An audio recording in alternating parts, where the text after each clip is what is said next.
Hey there. How you doing? Where you been? Been a couple of days since I talked to you. Sorry that it's taken me so long to reach out to you.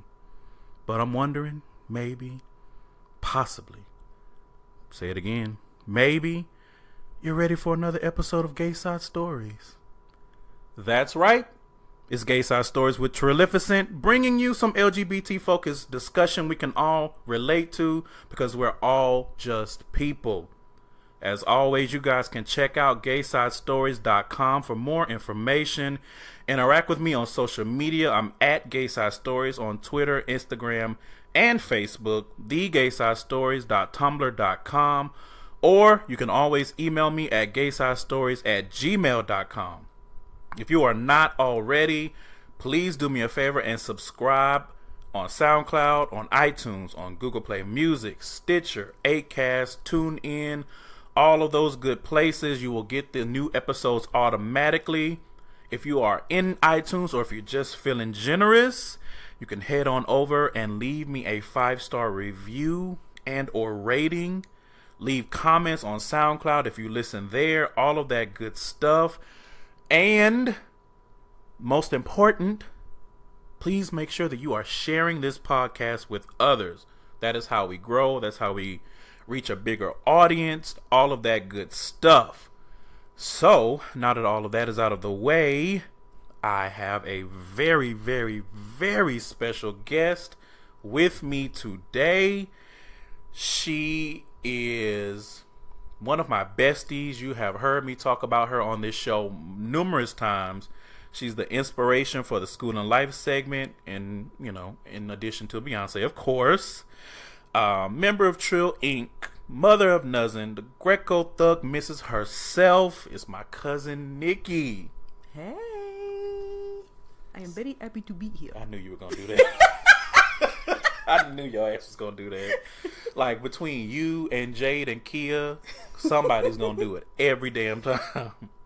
But no, thank you for joining me. I'm so excited that you are here, that we're finally able to do this. I know, I'm so excited. To be honest, you know, with Nuzzin, you know, being so young, even though I came up with the outline and everything, and we were talking about it, what was that, like last month or the month before? Mm-hmm. I didn't think we were actually going to record until like September or October when she was older, just because, you know, newborn baby realness. Right. Listen, and and with little Miss Fussy that you have, love her to death, but that is one fussy baby. my baby is 3.5 months old, and I swear all of her little personality traits are starting to poke out. She has a temperamental side, she has an attitudinal side, she has a side where she's just like, hey Right. everybody, Right. I'm so happy, and then she goes right back to being pissy in like less than 10 seconds. In less than 5 seconds, she flips that switch, and she's not a Gemini. So all of you Gemini haters, No, she's a Pisces. She is a Pisces, and they do have a streak. Contrary to popular belief, Pisces do have a mean streak. well, And I'm her mama, so that's just saying and enough. that is for anybody that knows you, that is the most important ingredient in that sugar and spice and everything. Woo. Nice, you being her mama. But she's so cute. She is. She's So cute. Those videos on Snapchat that you were showing me, she was like, "Oh yes, I am a cute girl. I am feeling myself. Right. I don't know about the rest of you baby hoes, But this one right here. but this one right here is a cutie. I looks good. I got it. Just so y'all know that I got it. I got it. Like Miss Quad little song. Come on. All right, so let's move on into the School and Life segment. Yay. So my School and Life this week is the TV show on Starz, Power. I had not ever seen the show before, last week, maybe last weekend. A special hefty FU to Juanita and Bree for getting me into this raggedy show. So let me just say a few things. First of all, everybody on the show is dumb. Like, it's a whole cast of dumbasses. Like, everybody dumb. All right, so I am, today, before we recorded, I watched the last 2 episodes of season 3. So I got 2 more episodes before I'm caught up, and then I guess the season 4 just started.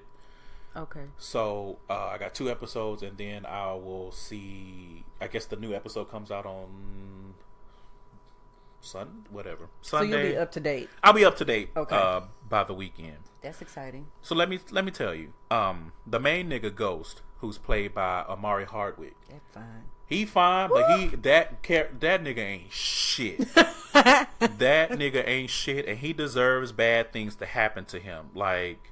He can honestly type in the GPS with directions to hell and just floor it, because that nigga ain't shit. Really? Well, I've never watched an episode that's why of this, so I feel like I'm being filled in. Yes. That nigga ain't shit. But I mean, you a grown titty woman. Yes. Shout out to Dustin. You're a grown titty woman in America, so you know fine niggas that ain't shit. You know what that. Yes, I know. Ooh, Lord, I had a nice feel of them. Thank the Lord I got married. All right. My favorite character was a character named Lobos, and he was like I'm not sure what nationality he was, but he was like Hispanic or Latinx. Mm-hmm. Very, very flamboyant, and it wasn't until later that I guess it was confirmed he was gay, because he was like getting head underwater. Oh, all right, like now. the spa or something. Mm-hmm. He was my favorite character, but he just got killed, so I'm just kind of like. Angela. Now I know you don't watch the show, but I'm sure you've seen the memes and stuff about Angela. Is that Lala? No. Oh, nope. No, Lala. I like Lala on there. Lala, and I didn't realize Lala had so much body. Like, Lala is fine. Lala is fine as hell. That's a fine young tenderoni. Right? Listen, Lala is fine. I live for Lala in a fitted dress and I live for Lala in some sweats, because even them shits can't hide her ass. Listen. She's just fine. But Tasha, who's played by Tori Naughton, girlfriend, her titties are like, some of the stars of the show. Mm-hmm. I mean, I guess Angela be showing her titties. I don't like Angela, so like, she's annoying, but she hasn't. You know what I wrote in my notes, I have to take that back, because I was gonna say she's annoying, but she's not as bad as everybody makes her seem to be. But now that I've seen the season finale of season 3, that bitch can go to hell too. Well. And let's see, Kanan is played by 50 Cent. That nigga is full circle crazy. Well, I don't support 50 Cent in any of his endeavors, which is why I've never seen an episode of this show. Okay. That's a bitch ass nigga if I've ever seen one, and fuck him forever. Well, his character's a bitch ass nigga too. That nigga killed his own son. Like, in real life and on screen, he's forever a fuck nigga. Girl, 50 Cent been so far off my radar. I forgot that nigga was alive until I started watching the show. I hate him. To be honest. I hate him from the very beginning of his career. I hate him. Well, I was strangely attracted to him until we got not him like 50 Cent, but the character. Until we got further on, I was like, "Oh, this nigga crazy. Let me save my walls. I ain't got time for this shit. This nigga crazy." Donkey Kong looking ass. Don't like that man. Clearly. But yeah, so I'm almost caught up. And if you follow me on Twitter, if we're Facebook friends, then you've seen my running commentary, so you'll see a little bit more. And I'm gonna try not to do it while I watch the new episode, because I know how y'all be bitching and moaning. I don't want to have to cuss nobody out for being upset about whatever the fuck. Tread lightly, people. Tread lightly. And I don't bother nobody online, but right. If you bother me, then we can bother. And last and not least, Cate Blanchett and the character Tommy, those are the same person. And I know Tommy is the white boy, because right. I've been seeing memes of him, and I know what Cate Blanchett looked like, so that was hilarious to me just now. That's the same person. They look a lot alike. And I'll hear nothing of the contrary. So, cousin, what's your schooling life for this week? I have, technically 3. Come on, 3? My baby is like a schooling life for every week, because obviously, as she grows and she's like doing new things every week, she's discovered her hands, and she's discovered that she can touch her feet with her hands. So if I sit her up in the corner of the couch, she grabs her feet immediately, and she's like, "Ooh, these things." These things. These are things, and they are attached to me. I Yes. think. So she's discovering and becoming aware of herself, and she's always been like very alert, but she's like discovering that she can reach out and grab things and touch things, and it's she recognizes herself on my Snapchat. Like she can look at herself and she just starts giggling because she knows she's cute. She's like, girl, I'm cute. I don't know about the rest of y'all. I'm cute though. So yeah, she is with no filter. Yeah, she's a definite pin on my school and life board. I got to go swimming on Tuesday, and if you know me, you know that I am a pale black woman. So getting to go swimming, shut up, your face, don't say nothing. You erase your face right now. But I got to go swimming on Tuesday on 4th of July, and I don't really care to celebrate the 4th of July. I'm just glad that it is a day where people get to do whatever the fuck they want. Be off, shit. And yeah, just be off work and be away from people in the office who get on your damn nerves. And, I got to start my first layer of tanning. I'm going to go back tomorrow and really try to lay that bitch on thick before I have to go back to work Monday because my maternity leave is ending. That is just such a sad state of affairs. And my next school in life, it won't be by the time y'all hear this recording, but today is National Fried Fucking Chicken Day. Hallelujah. And I am thankful. I cannot tell you how thankful and grateful I am to the Almighty for even putting this on somebody's brain and allowing today to be considered National Fried Chicken Day. Because that's what we had for dinner. We sure did. And it was fan-fucking-tastic. I popped my ass right into Popeyes. I mean, I was annoyed because I pulled up to the Popeyes and they had a goddamn trash bag over the speaker for the drive-thru, and I was just like, y'all trying my motherfucking patience. Popeyes got to do better in some aspects, but you just can't beat their chicken. But I said, it's National Fried Chicken. I'm going to have chicken. I don't like to have to get out of my truck to go, but I'm just lazy and fat, so... But I did it, and we had spicy, we feasted, spicy chicken, yes, biscuits for that ass, 2 biscuits. They didn't have no honey, but you had it in the pantry, so girl, I'm thankful. I was like, "Do y'all have any honey?" Here she go. She digging through the thing. No, we got grape jelly. Who in the fuck want grape jelly with they motherfucking Popeyes biscuit? The chances them salty, of going buttery ass biscuits, some motherfucking grape jelly. I was like, you making fun of me? The chances of going to Popeyes and them actually having honey are slimmer than the chances of us not being bombed while Donald Trump is in the White House. What I have noticed is that the Popeyes that are in more professional areas. I was about to say, go on, say it. More professional areas, they have honey. They have everything, and they be clean. I mean, well, the one I went in wasn't really dirty. That glass was... Anyway, we don't need to get into all that. But needless to say, National Fried Chicken Day. We had fried chicken by the time y'all hear this. It'll be another national day, but... It'll be another national day, but, if you can, get you some fried chicken. That's fine. Yeah. Those are my schooling lives. Awesome. All right, so let's move into the Come Quick segment. Now, this may not be that quick because we have a couple of things to get through. Yes. So maybe for tonight we should call it like the I be stroking. I be stroking. The stroke game. That's what I be doing. Yes, stroke game long. There it is. All right. So first, I did a poll a couple of weeks ago on Twitter. And the question was, if you're a gay man that's in shape or muscular, do you like bigger men?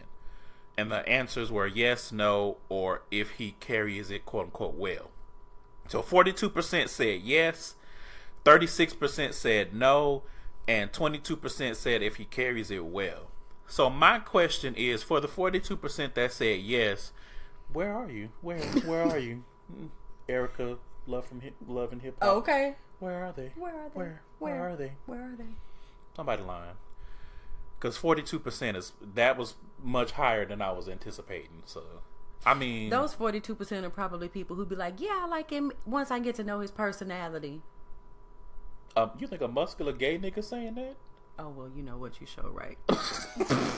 Girl, you show damn right. Being generous as hell. I mean, hey, redaction. If you're, that's it. if you're in shape and you're or muscular or whatever the fuck, and you like big dudes, then and if you answer this and you say yes, or if you're listening to this now, you be like, hell yeah, I like them thickums. Shout out to you, please, yes. And for the people that said no, shout out to you for keeping it real, because too many of y'all be out here lying about what you want. And there's nothing wrong with your preferences. You know what? We're not gonna get into preferences. That's a whole nother can of worms. That's a whole nother Gayside story episode for another Gayside story day. That'll be when I come back. We'll talk about preferences. Ooh, preference, the gay versus Yeah, that'll be good. A good one. That's good. Okay, so next, Jay-Z's album 444. So what did you think? First, shout out to you for being the plug. Because I was like, girl. But you know what the crazy part is? I've had Tidal this whole time, and I got into this mode like when I was doing my budget. I was like, okay, I got way too many little charges. Yep. I just canceled Tidal in like May, and I was like, ain't this about a bitch? Did yourself a damn disservice. No, I didn't, because you right. One of the twin powers. I was like, cousin, you got Sprint. You know it.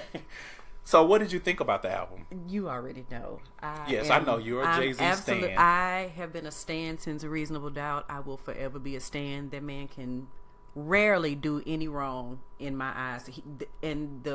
Why I say rarely is because he cheated on Beyonce. So I would like to fuck him up for that.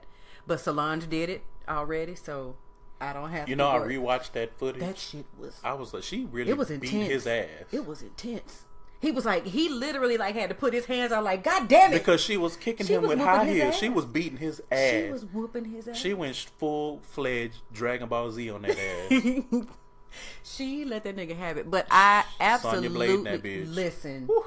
I absolutely love the album. I love that he was very transparent on like... I love how each track almost reveals something else about him or his family life or just, an ideology that he, has adapted to. Like, I really, really, really like, and it's only 10 tracks. Death to all you niggas who are making these albums with 16 and 8. We don't want to hear that many fucking songs from y'all. Because if I see an album that has like 18 tracks, it's trash. You ain't got that much to say at one goddamn time. I'm sorry.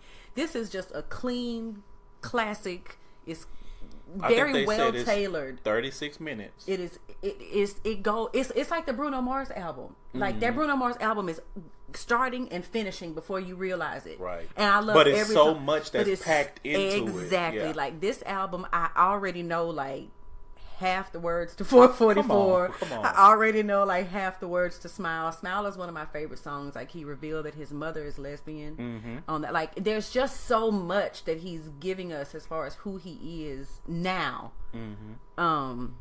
But again, he also told us that he cheated on Beyonce, so there's gonna be a minor fuck you in there for that, but it ain't nothing we didn't already presume based on not anything we didn't already speculate. Yes. But I loved it. Okay, so you said 444 and Smile were your some of your favorite songs. You have any other favorite songs on the album? 444, Smile, Family Feud. I can't think of. Hang on, I don't know why the title of this is escaping me. Come on, title. Kill Jay-Z. I love Kill Jay-Z.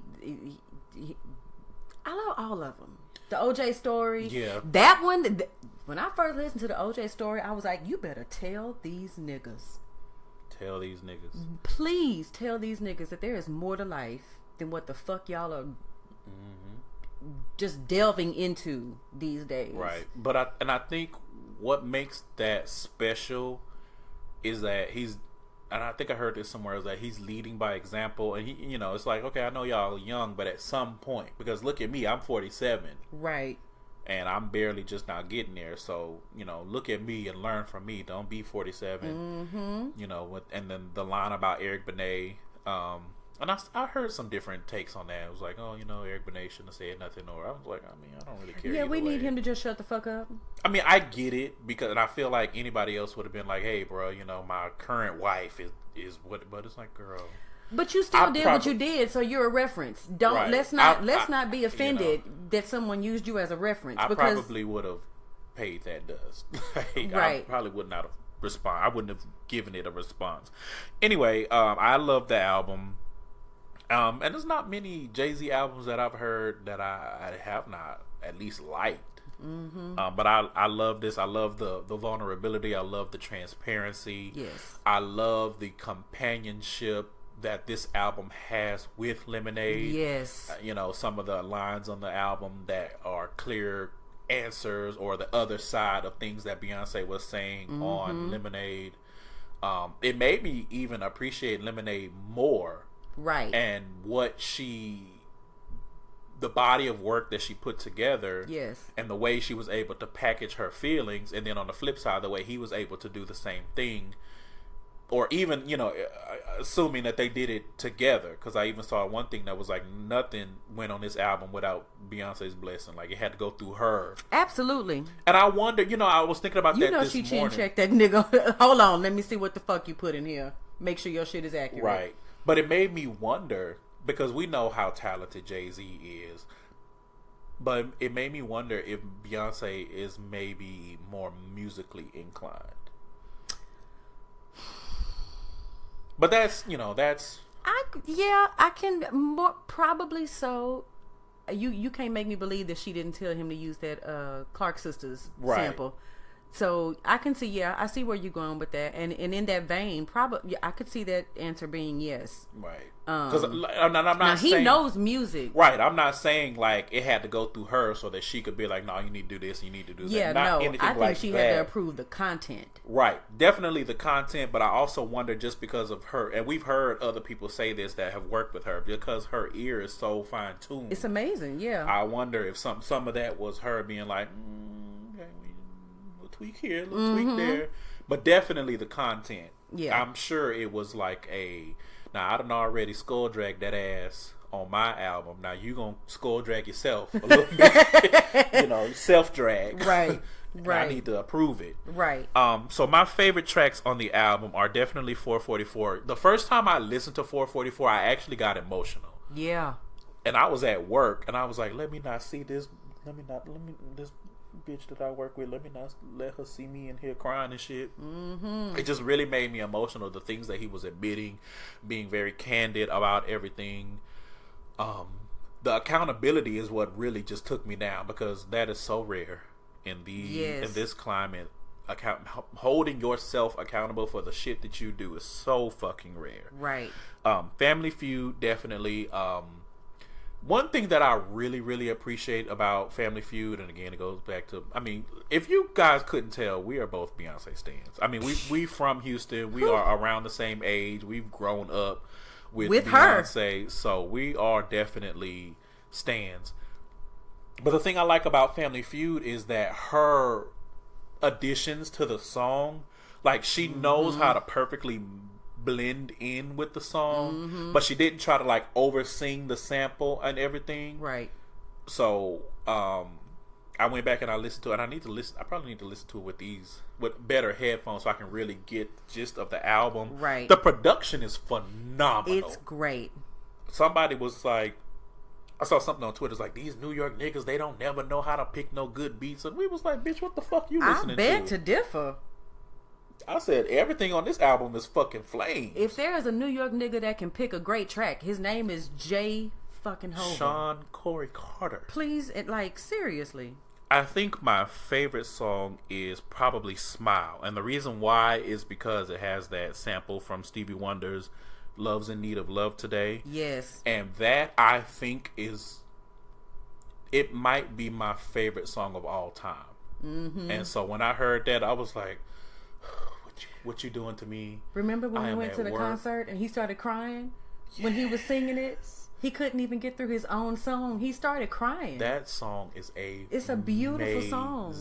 It's such a beautiful song. He gives a good concert with his blonde ass. Listen, with them braids starting last week. I still have the videos I recorded. I will not get rid of them. I don't get rid of no videos. I got videos from, Legends of the Summer when I went to see Jay-Z and Justin Timberlake. Yeah.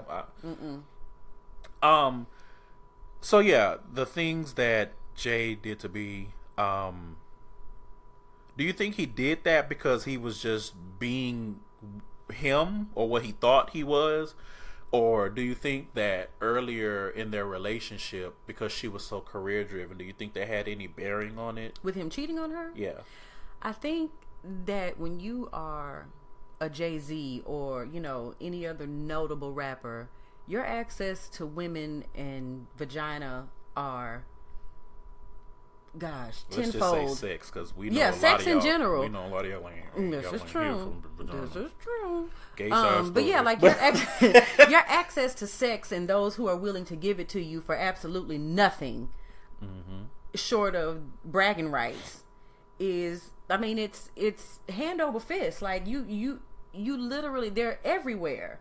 So I think that him being used to being in that type of lifestyle, but still, I mean, he's just like any regular old nigga. Yeah, like, I ran the streets, I was I'm popular, I can fuck all these bitches, I can knock them all down, but I really like her, but these bitches are still out, you know what I mean? So right. And pussy is pussy. And he was younger, so he's, you know, they've been together, what, 12, 13 years now? Some shit like that. I mean, but If not even longer you than saying he was younger, but I mean the elevator incident was like what, 2013. Well, that's what I'm saying. Like, I feel like it was like much more frequent and unknown to her when they first started dating. And I think that as they progressed and they got married, I think his selection of who he was doing it with and the frequency with which it was being done was much more calculated, and he was much more specific in who that was, you know, that he was gonna cheat on her with. But Right. I feel like it was just kind of him really just being him. Yeah. I feel like it was really, I don't think that I think her being career driven was why he even wanted to be with her in the first place. Right. You know, that was one of the major attractions, is Right. that this bitch is on her shit. Right. And we can create an empire together, which the fuck they did. And honestly, I feel like her being career driven is probably one of the main factors that got her through it. Absolutely. She literally works herself through Sings hardships. through it and Yeah. and performs through it, because listen, she puts it on paper. Puts it on paper because of the music and the concerts. I mean, the evidence is there. And then the videos from On the Run started popping up when she was singing Resentment, which, I mean, anybody who's heard her sing Resentment live, you know that she went through something at some point. Yes, absolutely. Because the way she sings that song, can we just talk about, just real quick, On the Run was phenomenal. Man, that On the Run is one of my favorite tour concerts I've ever been to. ever in life. Like, everything about that tour and everything around it was flawless. It was, I mean, it was impeccably done. Like, that is probably, I agree with you, that's probably one of like my top 3 favorite concerts. The way that it was structured, her popping up, him popping up, like the way the songs led into the other song, the visuals, their, you know, performances together. Right. He walk off, they just hit us over and over and over again with classic after classic after classic. And I was just like, you bitches, god damn it. And the fact that they did that, or more specifically, she did that on the heels of the Mrs. Carter tour. She had been on tour for like 2 years. She's a beast. Like, she is a unmatched beast. Okay, so Jay versus Ye. Oh God. So I only have a few things to say about this. I honestly feel bad for Kanye, because clearly he's going through it. He has been going through it. He is clearly continuing and will continue to go through it until I don't know. It's clear that he's not getting what he needs as far as being a person. However, that does, whatever foolishness you have done, that does not absolve you. So I don't feel bad that Jay-Z is distancing himself from you at all. Wait, I'm sorry. Did you hear? Did you hear that Kim Kardashian sent Beyonce gifts for them twins and Beyonce sent them back? I did. You know what? I saw another and she thing. was giving them to the nurses in the hospital. I don't want this shit. This shit ain't coming on with me. That's what they were saying. They were making it seem more shady than it was. Like, she actually shipped them back. But they were like, no, she just gave them away. But I mean, it's still as shady.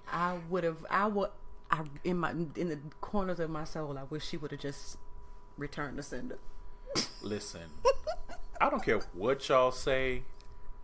Beyonce has made it plain in her own way that she does not fuck with the Kardashian brand on any level. And it's a beautiful thing. And the fact that she is so subtly shady it just makes it that much better. Yeah, it is. I didn't mean to interrupt you. You brought that to my.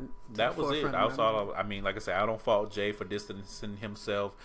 I mean, I'm like, nigga, you got a lot of fucking, like, didn't you go on in a 20-minute rant? Like, you interrupted your concert with all these white kids who were probably hopped up on whatever the fuck kind of Molly's and Deborah's and whatever the fuck else kind of shit y'all doing out there. Did a 20-minute rant about me and then ended the concert. 20 minutes. Because me and my wife, or because my wife didn't call to check on your dumbass wife after being robbed. She don't like her. Fuck about your wife. She don't like her. You know she don't like her. It's first and foremost, your wife being robbed is actually, we could probably save that for what we're gonna get to. But your wife being robbed is a residual effect of her flaunting all of this wealth and being so fucking accessible. And being so consumed with her wealth that she does not see that you need to be aware of your goddamn surroundings. Right. Because there's nothing wrong with flaunting your wealth. However, it's a poor decision. Do it with security, bitch. Right. To flaunt your wealth and location. Like, you cannot do both. Right. You need... There are so many ways for you to flaunt your wealth without you putting it... like all the diamonds, all the jewelry. God knows I don't envy Kim Kardashian in any way. I would actually... probably recluse into the corner of the world if I was her, but like I don't make no money doing that. Well, and they make their money on social media, but like I don't get it. Like I don't get it. Kanye, sit your dumb ass down somewhere, seek counseling, deal with the death of your mother. I feel like he didn't even start this shit until after his mother passed away. And if there is ever a reason for you to spiral out of control, that would very well be it. I don't fault him for being, touched, so to speak, after his mother has, passed away. But all this shit you doing, you getting on people's nerves. You've been got on people's nerves, but like, nigga, sit the fuck down. And now it's affecting more parts of your life. Like, it's not just people not liking you. People are starting not to fuck with you, like, as far as business. And I don't give a fuck what anybody says. When Beyonce or Jay-Z, like, when they kind of shun you, that's automatic suspect. Yeah. Something ain't right. Something is not right. Because those are some gracious people. Now, they don't play. Right. But they are very gracious. And for them, and we know y'all was cool. I don't know if y'all was as tight as we may have thought y'all were. We saw y'all on the front row of a fashion show. So, I mean, at least y'all were able to tolerate each other's presence at one point. Well, I mean, but Beyonce is... Well, she was sitting on the opposite side of Kim as well. But that's just like us. Yeah, like, we could go and sit on the run. I can see you. I ain't got to like you to sit next to you. Because we saw that face when North started cutting up, and she was like, girl. She cut them eyes and was like, if y'all don't get this little nigga out of here... All right, so next topic, kind of along the same vein. So let's transition over to Rob and China. Now, I don't know too much about this, so you tell me what you know, and then I'll piggyback off of that. So from what I because I've mostly just seen memes. I have a general idea, of what he was doing, but I don't know what kicked all this off. So apparently, he found out that China was sleeping with some other dude named Ferrari somebody or the other. Okay, that's already... Ferrari Tootie, I don't know what his name is. But I mean, some of them pictures I saw... But there you know what? I'm not going to say that. But there are pictures of, I think she sent him, or there was like some Snapchat, or there was some social media video of like her tongue, it's like slobbing this nigga down. Which I think is disgusting anyway. To see people tonguing is nasty. But there's some picture of her like tonguing him, and they like in the bed that Rob bought her, and then Rob, in true Rob Kardashian fashion, he spazzed out. So he starts posting all of this shit on on Instagram, right? Nudes of her, like, oh, y'all up in the bed, but she just sent me this nude photo yesterday talking about whatever, yada, yada, yada. And, you know, she left some comment under one of the pictures where he was, like, essentially just dragging her, and she was like, LOL, sorry. Which I actually got a few kicks out of, because I was like, she is savage. She don't give a she fuck. Is okay, so savage. Now that makes much more sense why people were like, okay, you know, this was calculated and she went and got her money. Rob Kardashian is the only nigga breathing who did not see the setup. Like, I feel like, you know, Joanna Scammon when she doing that gif when she got her fingers in the air like doo, like, dude. And I saw something about like $100K in surgery. He said that like she's lying to all of these people saying like she got fit after her baby, when really he spent like $100,000 on surgeries after Dream was born to put everything back in the right place and to, you know, get her back in, I guess, Instagram fashion. I don't know. Instagram shape. Yeah. He's like, you know, she ain't nothing but a fraud. I paid for her to have all these surgeries to look like this after she had the baby. And okay, first of all, I want to disagree, because while you may not have done the traditional work to get that body, surgery ain't no punk bitch. I will agree. And I like the shit that they be like liposuction, my nigga. Mm-mm. That shit is rough. I mean, I don't know if you've literally ever seen, vacuuming out fat out of your body. But the way that they do they be poking the shit. Yeah. And I'm like, bitch, if you come through the skin and you like I cannot. So I can't even fathom it. Like, just having to have an emergency C-section with Micah and then them telling me they're gonna remove my ovary at that. Like, those were just 2 surgeries just so I could have the baby, let alone the reconstructive surgery that it's gonna take. Well, not gonna take, because I'm not doing that shit. If I can't lose it like I'm supposed to, it's meant to stay. So, okay, you already. But like, married. I can't even imagine all those extensive surgeries and, you know, how many and what was actually worked on. Mm-hmm. Those 2 took me out for the first month. Mm-hmm. I remember. So I can't. I don't know. Man down for sure. But so apparently, I'll keep you caught up. That happened, and then she has now gone to her lawyers because Rob has reportedly violated some sort of California law of like revenge porn. Like, you can't post nudes of somebody in a like vengeful manner or whatever. So, which he did. They say he could go to jail. You know, he ain't going to jail. They got too much money. He'll get fined for it. He'll probably, you know, Chris will get him out of it, and then they'll shun him again because he's still fat. Which is, sad in itself. And then he'll recluse again. But and I saw a lot of. Which, and honestly, I'm a fat boy myself, so I'm not one to fat shame.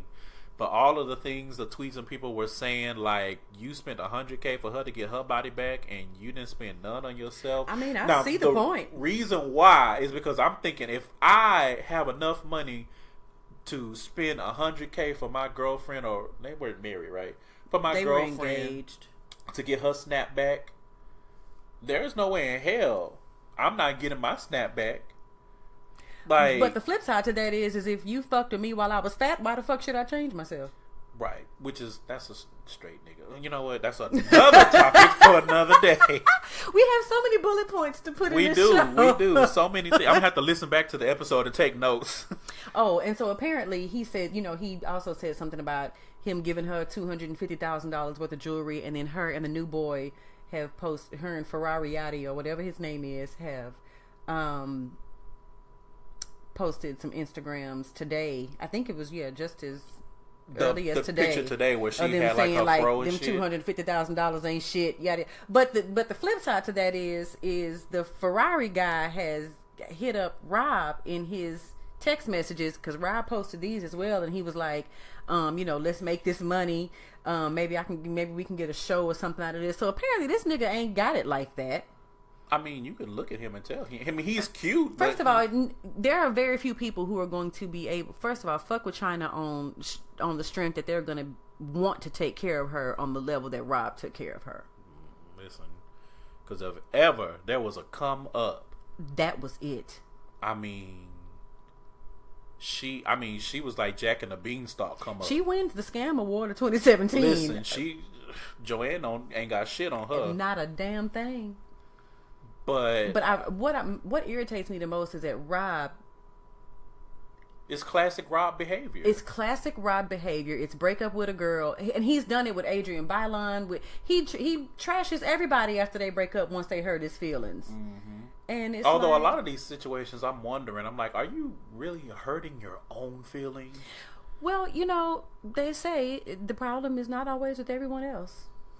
Right. It's because a lot of the things that I've seen, like as the information starts coming out, like even after the Adrian thing and Rita Ora. Is like, it's not like he's just a stand-up guy in these relationships. Like he is like, abusive to a point. Well, and I was just about to say. Now she says that he beat her up one time. Oh, I wasn't talking about physically. Well, she said in some shit, you beat me, and I'm not supposed to say nothing. Bitch. You first of all, I call bullshit on this, because if there were ever a time to continue your come up, it would be to make sure that you have proof when you make the claim that this nigga beat your ass up. Right. To further dig into them motherfucking pockets. Right. Don't go Miss Sophia if you ain't got the receipt. Let's not claim that. Because you were smart enough to have pulled off this scam. You smart enough to know that. I agree. I'm kind of lightweight, like, you're taking it just a little bit too far now. Right. You've already got, the scam has been pulled off once Dream took her first breath. The scam was done. Right. So let's not, because there are so many women in this world that are dealing with physical abuse for real. Right. Let's not cry wolf, bitch, because the Ferrari might whoop your ass. But I feel like, again, if there were any time to bring that up and actually say something, it would be now. Especially when the nigga is slandering you and posting your nudes in a vengeful manner. Why not? Like, this would be the perfect time to do that. Like, so something's fishy there. If that happened, then I hope that she does, because fuck that. I don't think that happened. She lying. Who knows? And Lord, you know what? I'm wrong. Lord forgive me. Lord forgive me. Let me not say she lying, because I don't know, but I'm going to say that I think it's suspect. Yeah, it is suspect. If you, in the midst of this, is when you choose to say he beat me, and that's not to say Lord battered women syndrome. There's so many other sides to all of this. I just don't think that with her credibility and with her background, I'll say, I just feel like that's a little bit suspect. It's not even that far from it. It's just the way everything is presented. I'm just like, all of those things notwithstanding, number one, you already mentioned it. Right. So I don't see why there's no take backsies on that. You mentioned it, talking about I'm not supposed to say anything. You just said something. Right. So if you're going to pursue that, then this will be like, there's no reason not to. With him having posted your nudes and all that kind of stuff, you have the vehicle behind you to do this. And do you think that Tokyo Toni, I don't know who that is. Her mama named Tokyo Toni? Her mama used to be a stripper too. Oh, girl.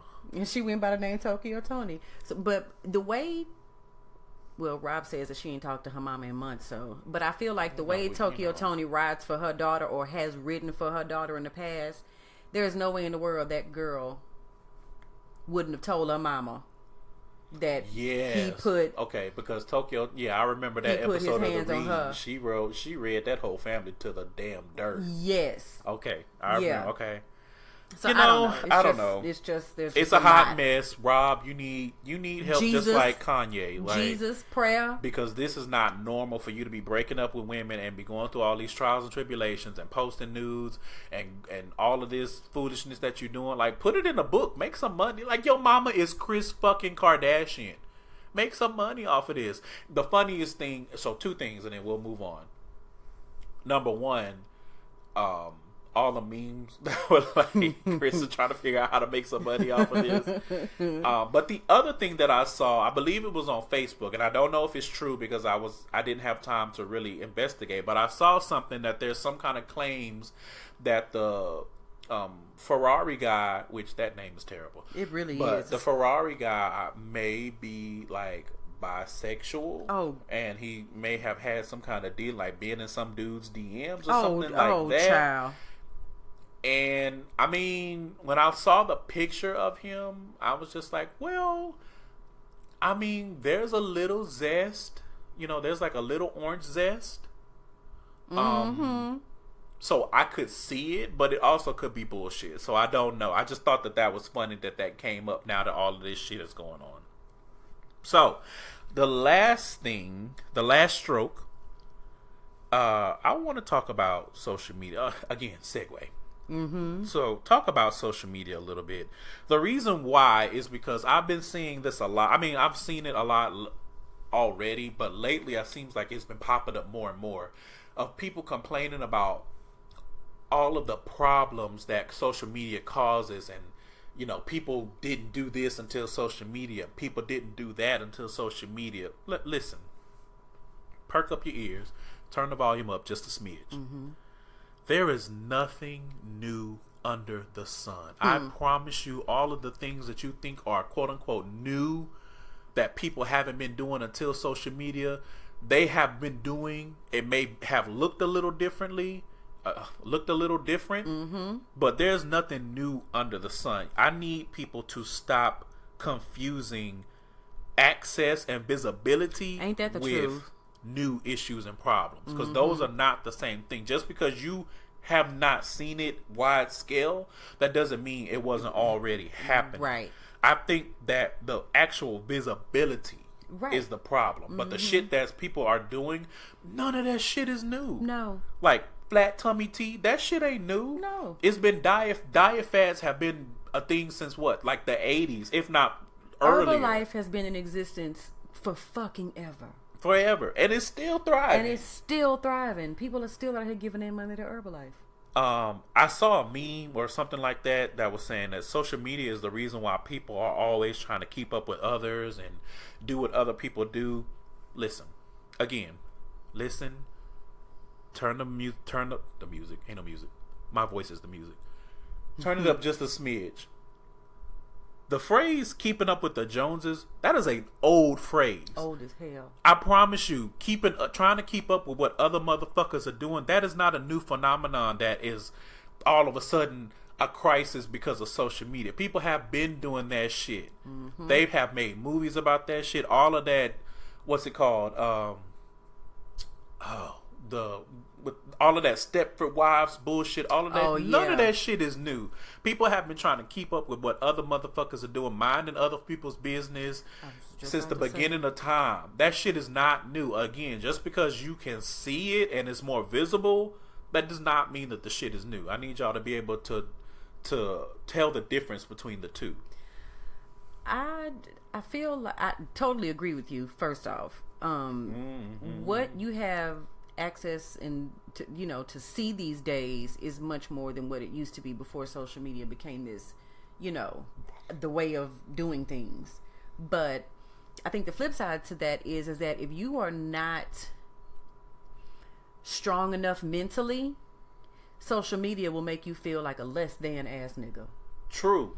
So I feel like people who say that are those people who are not strong enough mentally to be like, to be able to separate what they see versus their real life. Because there's no way in hell I'm gonna let all these, banging ass bodies and whatnot on social media dictate how I feel about myself, or make me feel like I'm not enough because they're the ones who are getting all the likes. A like is a like, and I'm sorry, I can't pay my bills with a damn like. Not at all.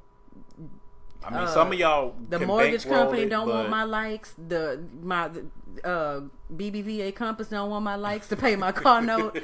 Nobody, you can't pay for your life in likes. So I don't understand why likes are outside of like my, the business page. You want likes because you want to know that you have traffic as far as your business is concerned. But with my personal page, I haven't posted a picture of myself on my personal page since my baby was born, because they're all of her. Because she is. Because she perfection. Is. But on the flip side of that, because I get that aspect and I agree, but I think the other aspect of it is other people who don't have a problem with those types of things but they try to use this as a way to judge and elevate themselves over other people. Like, well, y'all are letting social media do this, that, and the other, but I don't do that, and you know, this is just my opinion, and you know, because I'm the person, and I think you can attest to this. I'm the type of person, you know, I read between the lines of what people say and what they do. So when I see things like that, to me, it just says I am looking for a way to try to feel like I am superior. And it can be trivial as fuck, i.e. Instagram likes and social media and all that kind of shit. But if you read between the lines, it really feels like people are trying to say, well, I'm better because I don't worry about that kind of stuff. Yeah. And the thing about that is, a lot of people, I feel like they do that and they don't even realize that they're doing it. Yeah. Or they don't realize that may be a motivation for them doing it. A lot of people, I feel like they think that they're actually trying to help somebody. And it's like, no, sweetie. You're using social media to do this. You're not helping anyone. I don't feel like you can be elitist about a free account. Hello. And goodbye. I don't feel like Instagram and all of this shit is free for everybody. But you get what I'm saying. Yeah, like, absolutely. in every place, it's like some kind of way trying to feel like I'm elite. And it's over the dumbest thing. Again, you're using social media to try to tell people that social media is a problem.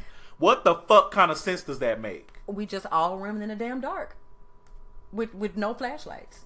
Like, I don't get, and I also don't get people who, the flip side of that coin, who use social media to like stroke their own ego. Oh, you know what I mean? Plenty of that. And like, there are so many people on social media who are like flaunting and depicting this lifestyle, and they probably sleeping on air mattresses. Because we know people like that. Yeah. Like, you got all these spandex dresses and all the weaves, but you ain't got no furniture in your house. Right. Like, putting on. Your goddamn priorities are screwed. They're screwed. Like, I don't get it. And it's like, I mean, if that's what you want to do, then that's what you want to do. I mean, cons will help you out if you let them. But, you know, that's besides the point, because you've made your decision. But I agree that it's all a facade. It's all a facade. You know, you have to remember that Instagram, Twitter, Facebook, whatever the case may be, you are only getting what people choose to present. Don't ever feel like you're getting the whole story. Right. Because you're not. Even with people who are transparent and will, you know, give you 40 tweet threads about something that they've gone through, that does not mean that you know the full story. There's one person that I'm going to give an exception to, and that is DJ Khaled, because that nigga Snapchats every moment of his life.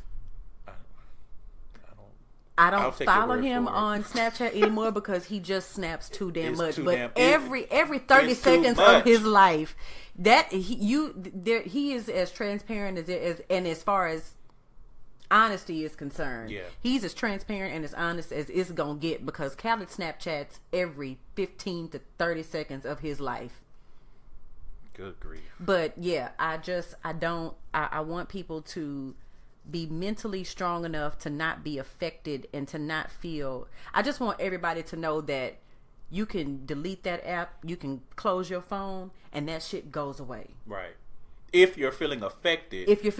And on the other end, if you feel like you need to be judgy, you can delete it or close it and go do something else. Right. You know, that's it. You know, I've been seeing, like, I don't know, it's just been an influx lately of people posting it. Well, I feel like social media is the reason why these bitches are necessary. Okay, first of all, but like the delivery is trash. Right. But, or it's like, I feel like social media is the reason why everybody out here going to get fake butts.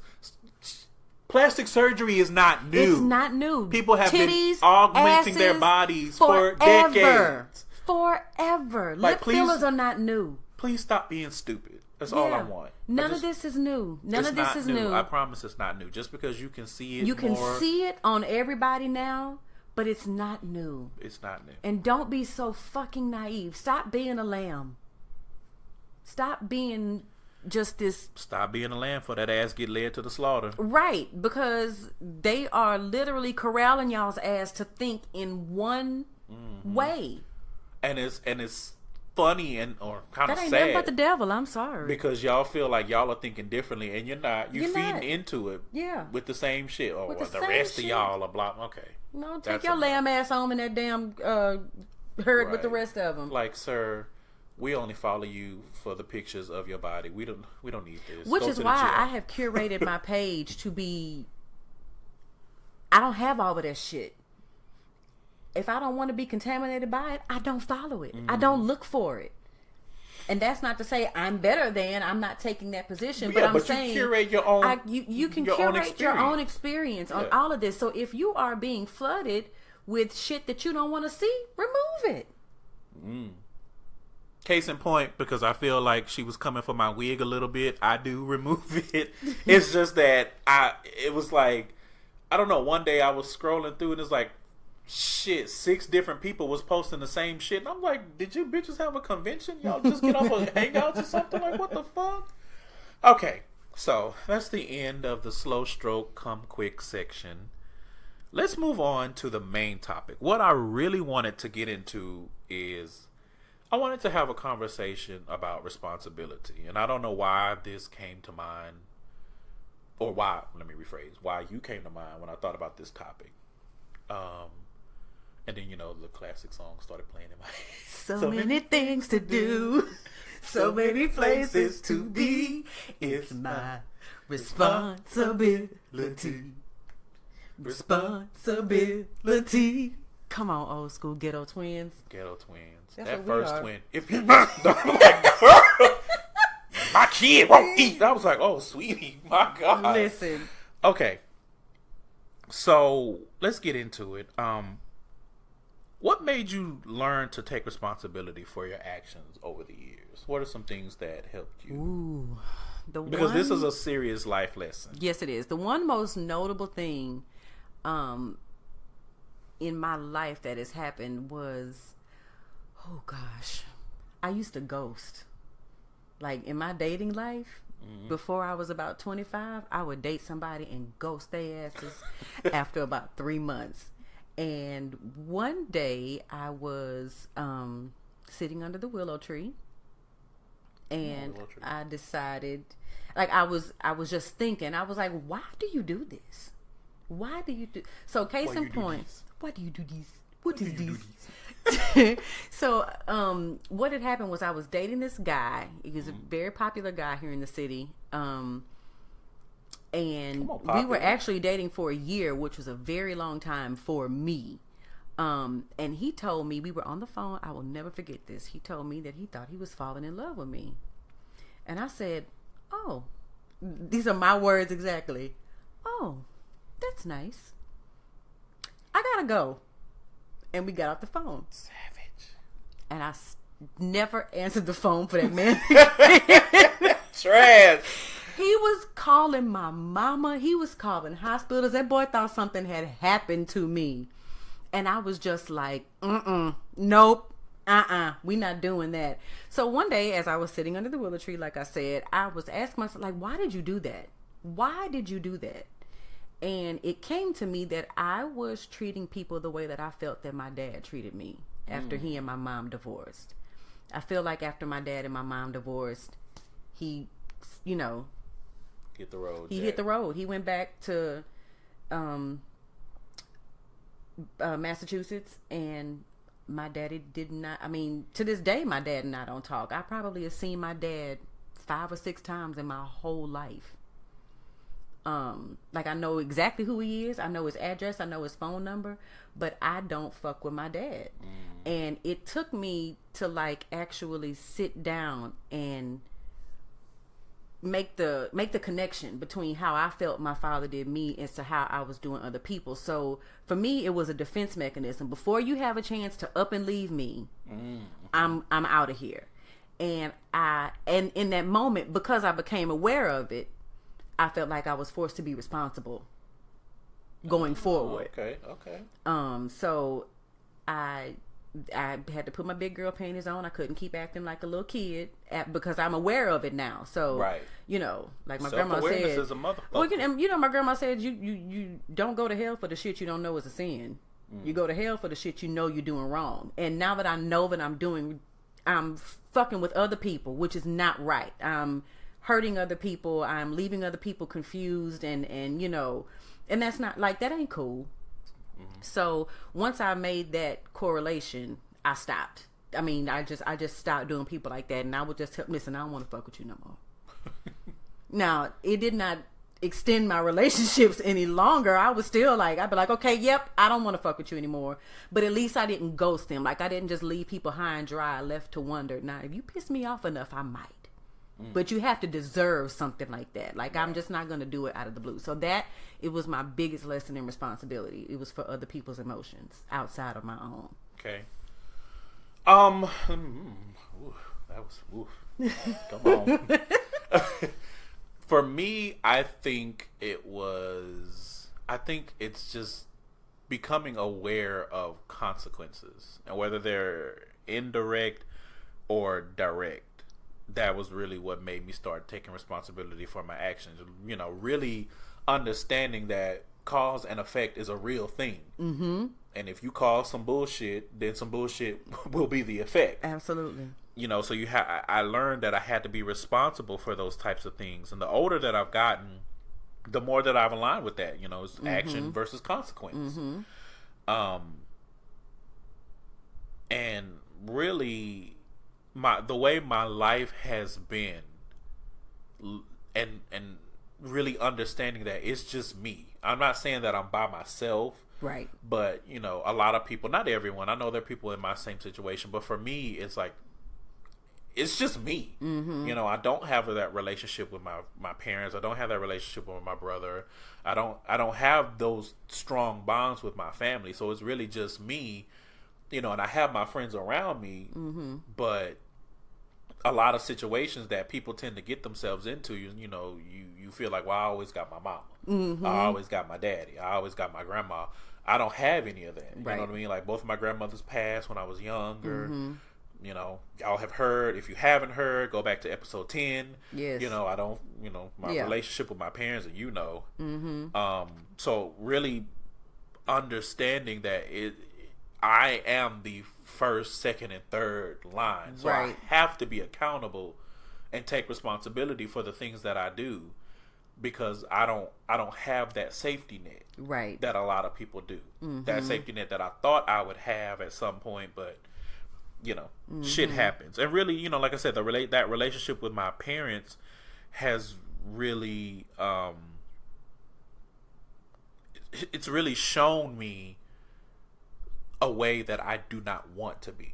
You know, but we'll get more into that in a second. Yeah. So I guess now, you know, okay, we know we take responsibility for our own actions, but what demands do you have for others to take responsibility for their actions? Don't start no shit, won't be no shit. Girl. I mean, that's real, but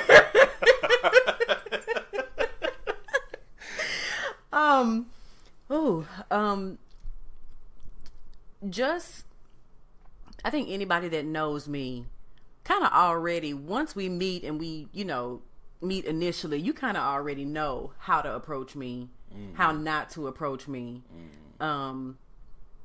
That's another thing that actually made me become more aware of my actions, was people were starting to tell me, oh yeah, Nikki, she can sing, she's, you know, she's pretty and she'll cuss your ass out. Like, and that is true. I got to, but I got to a point where, like, I didn't want that to be the first thing somebody said about me. You know what I mean? It is true. It is very true, but I don't want that to be like the forefront of the characteristics that someone, you know, gives other people about me. I mean, I'm more than that girl that I'm more than out. Like I'm so much more than that. I'll pray for you. You know, I'll feed you. You know, but I will cuss your ass out. That is the truth. I want that to be more of a back burner type deal, not the first thing. But that's a consequence. That's a consequence. Upfront. But I guess my demands for other people is to just don't. It really is. Don't start no shit, won't be no shit. I really. I mean, that's real though. I really do think that's it. Like, just if you don't want it done to you, don't do the shit to me. Right. Treat me how you want to be treated. That is. I agree. Yeah, and I'm thankful that I am in a place where the friendships that I have, I don't even have to worry about those things. You know, with you, with any of the other Trill Inc. members, with any of with Twin, with Jade, with Crystal, with Kia, like I don't have to worry about any of those. That's just not something I worry about in the friendships, because I have gotten rid of the bitches that I would want to beat up for doing shit like that. All of them have been given the axe. And I am a witness. This is true. I don't mind cutting your ass off. I mean, and I feel like that's one of the things that we bonded on, because I'm good for, as people have told me, I throw people away because there's a trash receptacle on every corner of the city. They can go. I feel like, I got to a point where, especially again after the shit with my parents, I got to a point where I was like, if you are not adding value to my life, that's it. Then you gotta go. And I'm not the type of person to be like, I don't put myself on a pedestal or anything like that. Shout out to Master P and Solange. I don't put myself on a pedestal. So if you feel like I'm not adding any value to your life, leave me alone. Feel free to leave me the fuck alone. And I've had that happen plenty of times. Yeah. I mean, I don't think it's because I wasn't adding value. I think, a lot of y'all just shitty. But, that's besides the point. Yeah. I just don't believe in carrying around dead weight. There is enough going on in my life that I have to be weighted down with. What I will not be weighted down with is some bullshit from an outside source that I have chosen to let be close to me. Yes, that I have at one point I let you in because you were one way, and now you are this way, and I don't have time for that shit. Or not even that. It's just like, we were one way at one point, but I've grown and you haven't, or you have, but you're growing in a different direction, or you're not growing at all. Well, I mean, you being stupid, and you're too old to be stupid most of the time. Girls in your life, you right. Well, I'm just saying. Like, yeah, I get it. So for me, I think that similar to what we were saying, a big thing for me is I demand that you take responsibility and that you stand by your words and your actions. Like, don't be a kind of motherfucker that throws rocks and hides their hands. Mm-hmm. Yes, be Lord. able to. That touched the nerve. You know what I'm saying? If you say some shit in one arena, then you need to have enough backbone to say that shit in a different arena. And that hit me in my hayaya shando right there. That punched me, because that's it. That's it. I mean, those are very, very important. I mean, we are grown. I am in my 30s. We are both in our 30s. Mm-hmm. You know what I'm saying? In your 20s, it's just, you navigate this kind of shit. In my 30s, it's too much going. I have bills. Okay. Do you understand that these bitches want money from me every month? Without fail. On the same day. I forgot to pay my rent one month, and they were like, "You got to get out." They put that shit on there, and I'm like, "Girl, it's the 4th. Seriously, calm down." I just forgot. Yeah, I think I was watching Netflix being trash. But a huge thing for me is you have to be able to admit when you're wrong. Ooh, that's it. I can't deal with people who do not have the ability or refuse to learn how to take that responsibility and be accountable and be able to admit that, you know what, I fucked up. Mm-hmm. I apologize. Mm-hmm. It's a part of life. Nobody's perfect. We all fuck up at some point. Yeah. I mean, you have to be able to admit when you're wrong. Yeah. Now, for me, going forward, for the most part, I feel like the group that I surround myself. I've been on this journey, and I don't know if I've talked about this on the podcast before. I may have, but it was last New Year's Day, 2016. I woke up. I bullshit you not. I bolted up out of my sleep, And the first thing on my mind was, some motherfuckers gotta go. And I started, in my mind, I felt like I was in science class. And there was an atom. And I was like, okay, who's gonna be in my nucleus? Right. Who, and the different rings. And I've been doing that for like the past year. And I've been doing it ever since. Right. Really been categorizing the people in my life. And that's not to say that if we don't talk much that I don't fuck with you. Right. But at the same time, I had to be able to know in my mind who are the people that we may be friends, but you're not that kind of person that if I'm going through it that I can call. Right. And it became very important to me, and I didn't realize it at the time, but when I lost my job, that became important to me. Right. Because I had to know who I could depend. And even then, like with you and with, everybody else, with Bree and Juanita and Naj and even then, it's hard for me. Like when I'm really going through some shit, it's hard for me to even talk to you. Right, I know. We talk about everything. Everything. And it's, like to the point where y'all be ready to cuss me out because I don't tell you about it until like I'm already in it or already out of it. And we be sitting there like, why in the fuck didn't you say something 2 weeks ago? But again, it goes back to because I feel like I have to depend on myself. Yeah. So, it's very important that the people in my life that are in those rings and in that, especially in that motherfucking nucleus, are people, like I said, that stand by their words, that stand by their actions. I know if you say you're going to do something, you're going to do it. I might be late. I took the words out of my damn mouth. Because Lord knows your ass is to the motherfucking party. But when I show up, we have a funky good time. But when you show up, you show out. So those things are important. Another big thing is being able to ask for forgiveness. You have to ask for forgiveness. Forgiveness is not owed to you. Yeah. And when I say that, and this, people may not agree with this, but for me, forgiveness is earned. Like, I don't subscribe to that idea that you forgive people for you. For me, that does not look the same. For me, that is me accepting that some shit has happened, ain't shit I can do about it, and I'm moving on.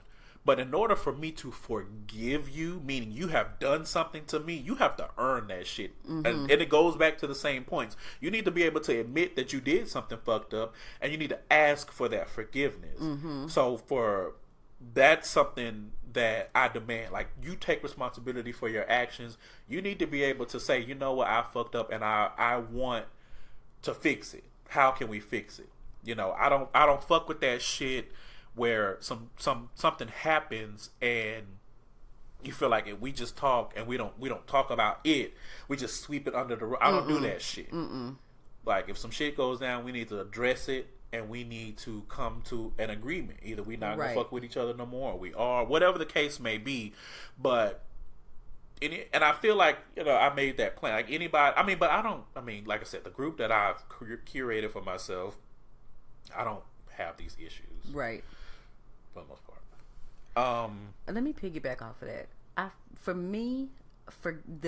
On the topic of forgiveness, I feel like because I was raised so heavily in church, in a Kojic church at that. Oh, girl. They tell you to, forgive and, I don't mind forgiving you, but because I forgive you does not mean I have to keep fucking with you. Right. And so for me, that's a whole different vein. And some people think that when you forgive somebody, you have to continue the relationship. And I feel like that is completely false. I can forgive you. I can tell you, all right, we cool, but I'm not fucking with you like that. Right. I will never do it again. Right. And see, I agree, but like I said, I call it something different. Yeah. Like, you call it forgiveness, I call it acceptance. I accept what's happened, but I reserve my forgiveness for people who deserve it, in my opinion. See, I feel like forgiveness, again, this goes back to my just 18 years of being raised Kojic. It was and me being so close to my grandmother. My grandmother, it was always drilled in me, you forgive people because God continually forgives you. No matter what you do, no matter how far off the rocker you fall, you can come back to God and God says, oh, I forgive you. And then he doesn't it's done. It's over with. So in that vein, R.I.P. to my dear. Come on, my dear. In that vein, I feel like that is why people say that forgiveness is for you and not necessarily for the other person. It's so that, but it also correlates with your definition of acceptance. Right. I can accept that this has happened. It's cool. I can move on. And I think and go ahead. And so when you forgive somebody, in the sense that you forgive for yourself, not for the other person. You forgive for yourself so that you can just move on, and it doesn't continue to weigh you down with the anger, with the sadness, or whatever emotion it. Yeah, right. You can do it and you can let it go. Right. And I think that's, for me, that's what it means when people say forgiveness is for you and not for the other person. I don't forgive you so you can feel better. I don't give a fuck about how you feel. And see, for me, I equate forgiveness with continuing the relationship. Like if I have to forgive you, then that means that we are going to try to move forward with whatever's going on between us. And I just feel like if I forgive you, we can or we don't have to. Right. And see, for me, that is my choice, because I'm the one that's wronged. Right. So I can tell you, yes, I forgive you, but I reserve the right to remove myself.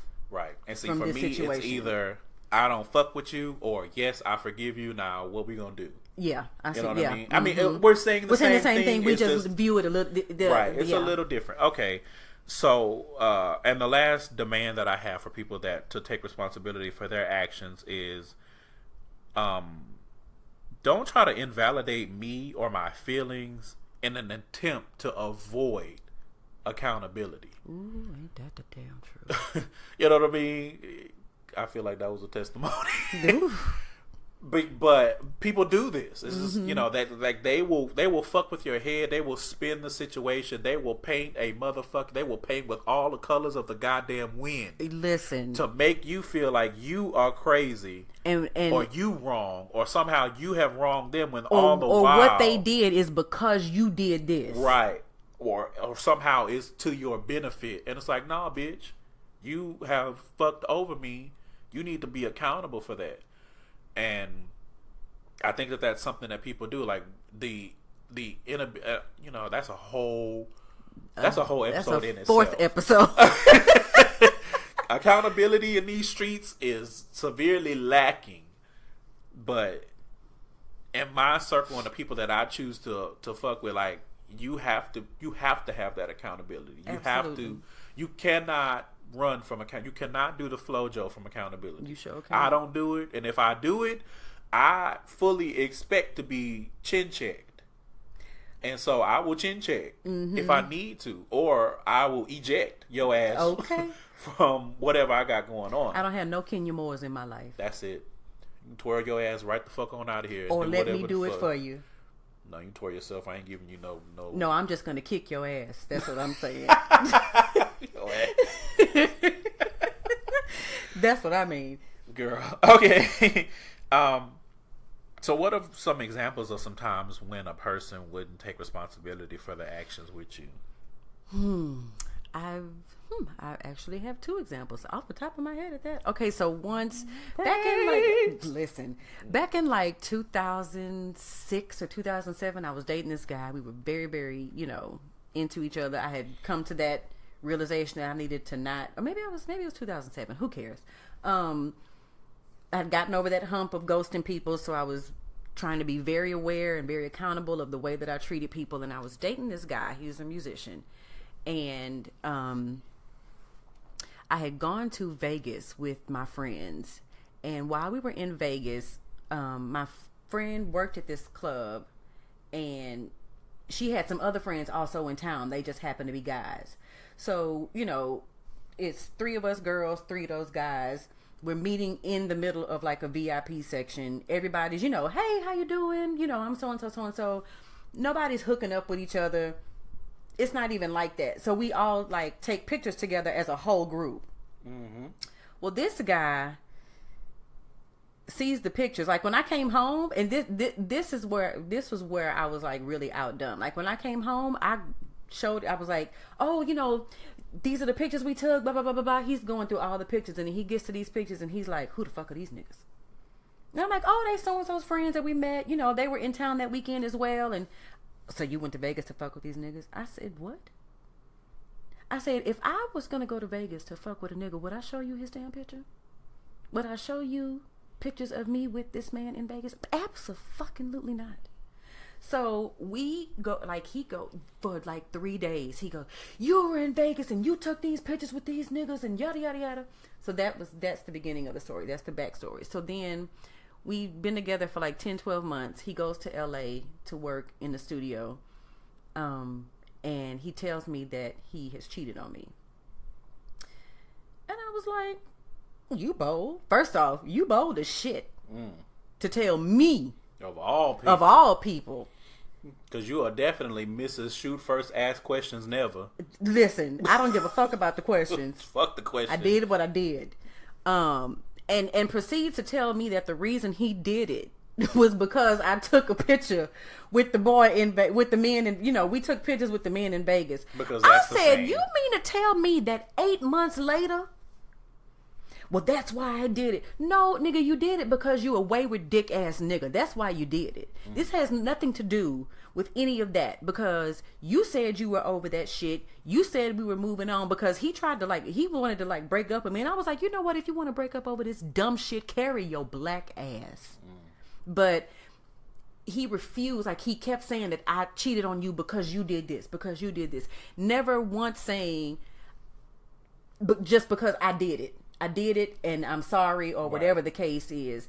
And he, like a dumbass, because once I started becoming responsible for those actions that I was taking back then, I almost became vulnerable to a fault, because I felt like I owed people more chances. You know what I mean? So we break up for a couple months. We got back together. I was a dumbass. Don't say nothing to any of the listeners. Don't say nothing about me. I know I was stupid as shit.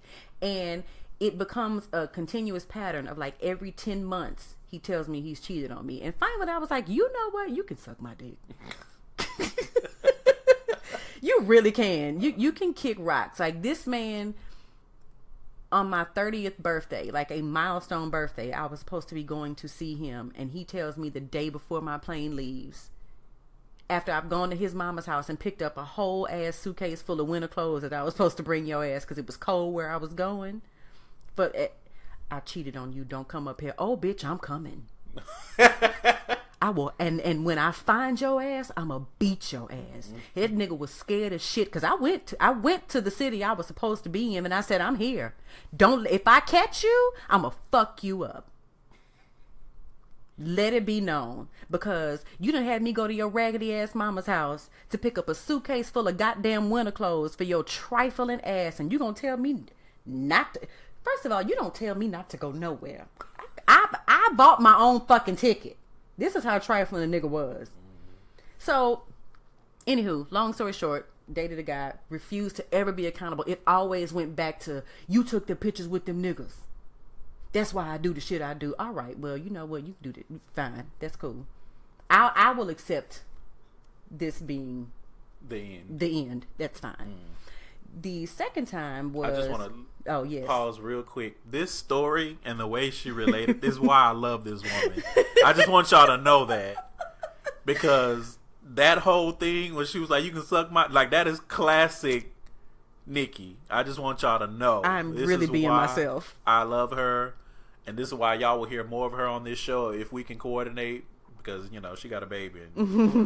Anyway, I just had to let the listeners know that. So go ahead. This is classic me.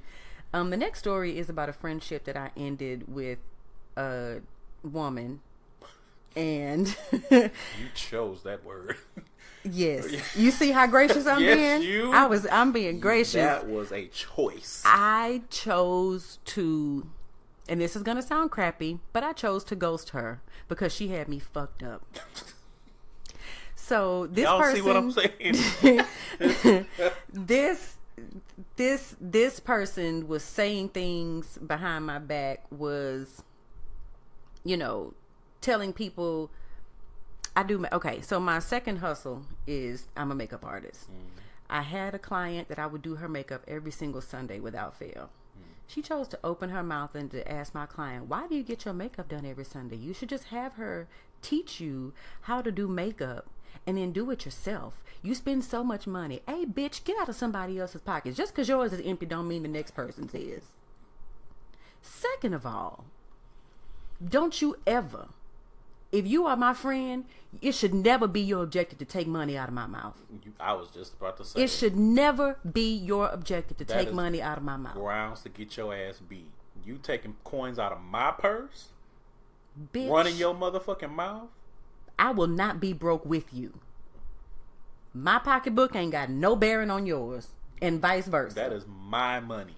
So I had to take a few days before I could open my mouth and say something, because if I'd have seen her or talked to her, it just would have been, let's meet here right quick, and I just would have hopped out of my car and whooped her ass. On site, in public. So here's the thing about me, if you're listening. You beat ass. If I get to the point where I want to fight you, I don't care where it is. I don't care if I go to jail, because if I feel like I'm justified in putting my hands on you, I will gladly pay the fine to get my black ass out of jail. I will sit in jail with a smile on my face and my hand on a payphone receiver if some shit pop off. She used to be that way. I used to be there, but I'm somebody's mama now. She's somebody's mother now. So now I will only do it if somebody fucks with my child. But she, after we had this whole argument, she refused to ever accept the fact that she was wrong for telling this woman that. She would not. But that's not how I said it. That's not how I meant it. It doesn't matter how you meant it, bitch. It's what you said. It's what you said. And I know you said it because she told me as soon as she got off the phone with you. And that's where, let me tell you something. You niggas who are out here saying shit about people behind their back, you better make damn sure that the person you talking shit to is not going to be the person that's going to run tell that to the person you talking to, you talking about. Because that's exactly what that woman did. Do you know? And she was doing it like, she came to me in like a jovial, it was funny to her. I didn't take it as no fucking joke. That ain't no fucking joke. That ain't no fucking joke. This is my hustle. She was like, Nikki, it's not that bad. I'm like, it is that bad. She taking money out of my mouth. I don't care if I do have money already. This is more money. You are my client. There should never be a moment where somebody tells your client not to go to you. But it's not only just that, not to interrupt your story, but it's not just money, it's a passion. Yeah. Like, I love doing this. Yeah. So that's, and I like, just so happen to make money off of it. Right. You spitting on my passion, like, that's grounds to catch this Mortal Kombat. Like, so we had that, and then I chose to forgive her, and I chose to continue that friendship. Girl. I said, you know what? This is gonna be your one fuck up in our friendship. If you do it again, that's it. So a few months later, she does something along the same vein, and I said, you know what? Bitch. It is going to be best if I just disappear off the face of this earth in relation to this woman, because if I talk to her or I see her, all bets are off at this point. I'm going to whoop her old ass. I'm going to whoop her ass. And all of our mutual friends knew it. All of our mutual friends knew it. All the girls that, we ran with, we hung, everybody knew that if I saw her, I was going to stick my foot so far up her ass, she was going to cough up toenails for the next 6 months. So, and even as word got back to me, about how she felt about us not being friends, she would never, and she never, she's that kind of person. There are some people who are just never going to admit that they are wrong. Right. They're always going to find ways and avenues to justify or to say, well, this is why, or I didn't mean it like that. It's never my fault. It's never your fault. Somehow, some way, it's never my fault. It's never your fault. And I just, and because she was somebody that I was not fucking, that was not paying my bills, I chunked the deuce to that bitch, and I ghosted the fuck out of her ass. And to this day, I don't give a fuck, and I don't feel bad. And if I see the bitch, I might still spit on her ass. Maybe.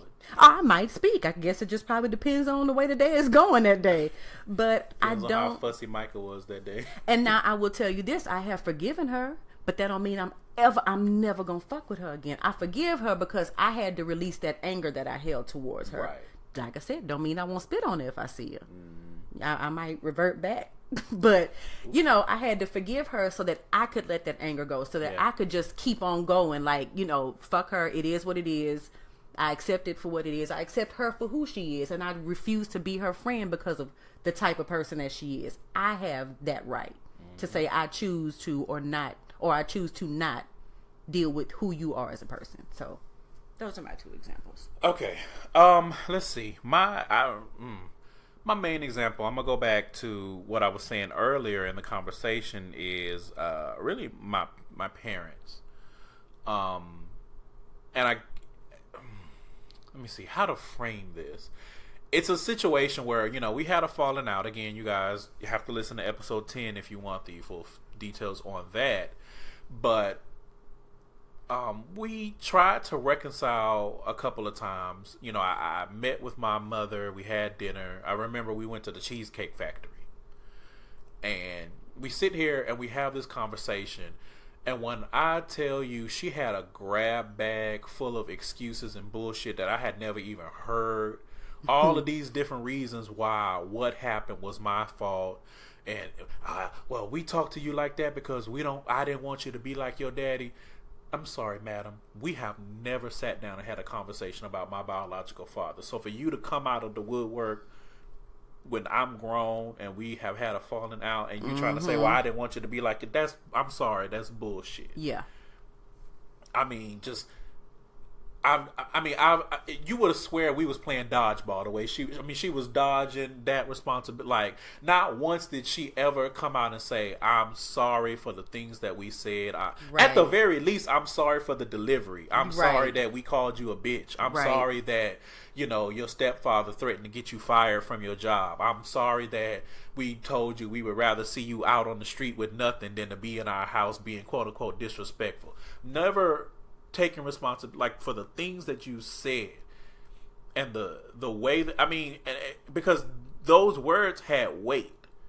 And we, you know, anybody who knew me at that time, and even you know, we didn't meet until a couple of years later, but that was something that I carried with me for years. Right. And it got to the point where it started fucking with me in my sleep. Like, I started having dreams. Yeah. And I was not dealing with it. I was not processing it. I was angry. I was hurt. I had all these feelings. You know, then my dreams started getting violent. Yeah. Like, I started having dreams of whooping ass. So you were holding on to it. And I was like, okay, I need to do something, because I knew that it was not right for me to be, and it was not healthy for me to be having dreams of whooping ass, whooping my parents. I mean, because I'm gonna be real with y'all, and this is how these things, when you bottle things up, this is how they manifest in different ways. And for me, it was my subconscious was telling me, we are going to shock your ass, in order for you to deal with this, because I don't dream about whooping people ass. I did. I mean, like, actual dream. Yeah. You know, now I will daydream about whooping ass all day. I'm not gonna lie. I've had plenty of dreams where I've been fighting people, but... No, I don't mean fighting people. When I say whooping ass, I mean, like, destroying motherfuckers. Like hulking their asses. Hulking that ass. Like, to the point where I didn't even recognize... Like, bitch, I was doing motherfucking moves that I know I can't do that shit in real life. Right. I was Liu Kang in the bitch. Ooh. That's how deep... Yeah, it was affecting me. That resentment and that anger. That resentment, you know what I mean?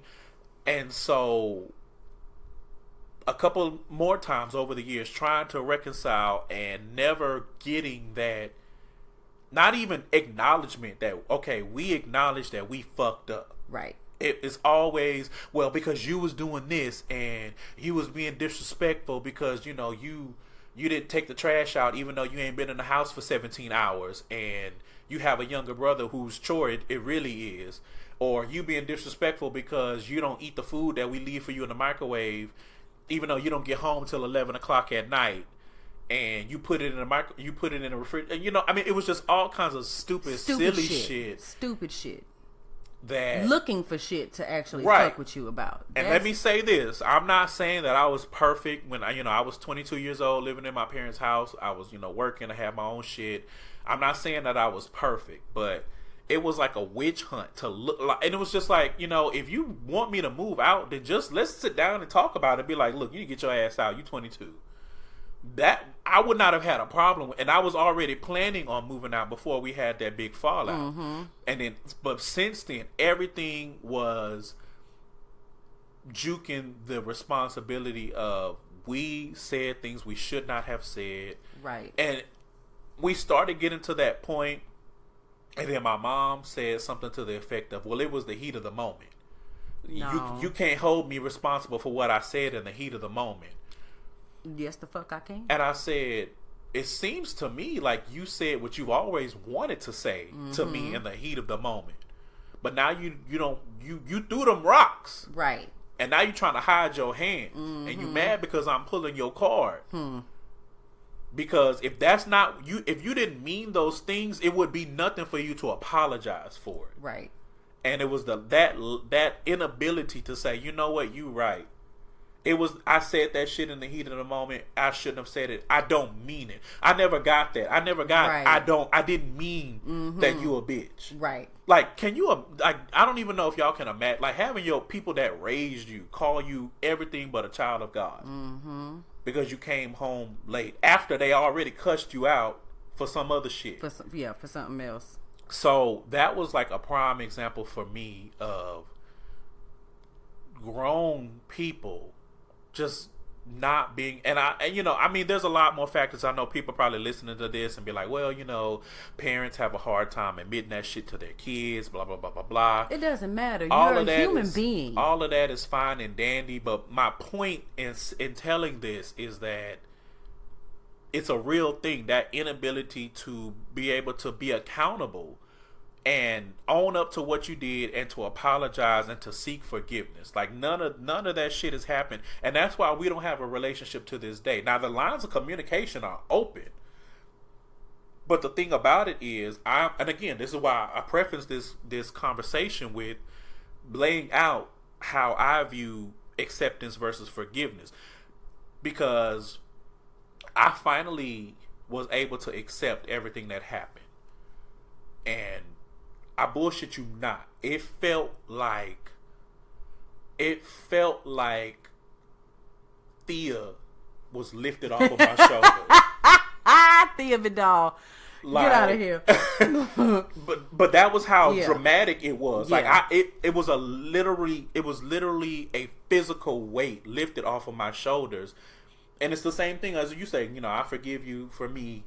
I don't have to fuck with you. And for me, it was accepting what happened. Because I felt like, I've been wronged so much that, no, you need to seek forgiveness. Right. You need to be able to acknowledge what happened. We need to have a conversation and we can move on from there.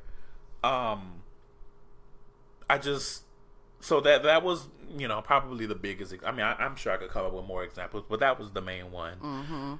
And let me end this by saying, if you are a parent, please do not feel like you are above apologizing to your children. Oh, yes, that's it. Because you do not know, you can't know how far the things that you say and the things that you do to your children, you don't know how far that goes. Like, here I am, I'm 33 years old, and I've accepted what's happened, but it is still such a huge thing in my life that it still comes up often. I still think about it. You know what I mean? And I'm sure at the time, maybe my parents didn't know that this would be something that affected me so much that we would have this rift in our relationship and everything. But, and again, as a parent, you need to be accountable for how you treat your children and the things that you say. People have to understand that as a parent, your words have more weight on your children than other people's words. In most instances. Anyone else's words ever. So you have to be mindful of the things that you say. And if you can tell your child, I'm sorry, I apologize, I came at you this way, I shouldn't have done that, you are then teaching your child how to be an apologetic person when they've done something wrong. Right. You're being a living and breathing example of what apology should look like, right. of what I'm sorry should look like, and when it should be applied to a situation. You know what I mean? Right. I wholeheartedly hope to teach my child how to be a good person, just, you know, on the most basic level. Right. You know, say, you know, just do right. Right. Just do right. If apologizing is the right thing to do, then just do it. And let's punctuate that with being responsible for your actions and your words, being accountable. That is not a weakness. Right. I feel like a lot of people may shy away from that because they feel like for some reason that is showing weakness or vulnerability. It is showing vulnerability, but it is not a weakness. Right. Like, as a parent, you apologizing to that does not make you a weak parent. That does not mean the scales are tipped and all of a sudden, you know, your child is in charge and you that's not what that means. Being accountable for your actions is not a weakness. Being a bitch ass and having your whole card pulled because you can't be accountable for your action, that's a weakness. Mm-hmm. So you lack the maturity to just take responsibility for what you do. Listen, another episode. Yeah. Grown ass people being immature as fuck. Next. That's a whole nother thing. So some telltale signs that you're dealing with a person who is incapable of taking responsibility for their actions and their words. I have a few. So one is they make you feel bad or they make you feel a way when they've done something to you. And I think the stories that we've told highlight excellent. that is real.